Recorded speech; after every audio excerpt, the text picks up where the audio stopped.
Hindi maikakaila na isa ang laing sa paboritong putahe ng mga Pinoy, lalo na ng mga Bicolano. Kaya naman sa isang cooking competition sa Camarines Sur, tampok dyan ang main ingredient ng laing na gabi leaves o katnga.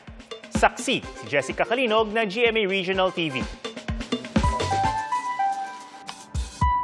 Pwedeng tanghalian o kaya panghapunan. Tiyak, craving satisfied ka talaga sa sarap ng Pinoy dish na laing. Pero ang main star talaga ng laing, ang gabi leaves o ang tinatawag na katnga. Yan lang naman ang isa sa mga pride ng bayan ng Bula sa Camarines Sur. Kaya sa kanilang Agri Day, idinaos ang isang cooking contest kung saan ang main ingredient, syempre, ang katnga. All natural ingredients lang ang maaaring ilahok. Si Nanay Herma, gumamit ng tanglad at dahon ng bayabas sa kanyang katnga dish. Meron pa nga siyang kaunting trivia para sa atin.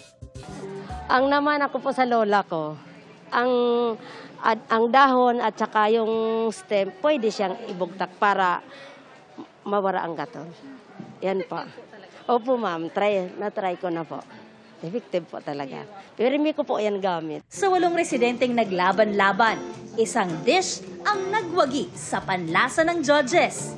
Yan ang luto ni Jesus Saluna Jr. Dahon ng tanglad, dahon ng mga sili, dahon ng sibuyas. Lahat po ng sangkap mo nandun, dinikdik ko po. Sa kanyang pagkapanalo, mag-uuwi si Jesus ng cash prize. Para sa GMA Integrated News, ako si Jessica Calinog ng GMA Regional TV, ang inyong saksi.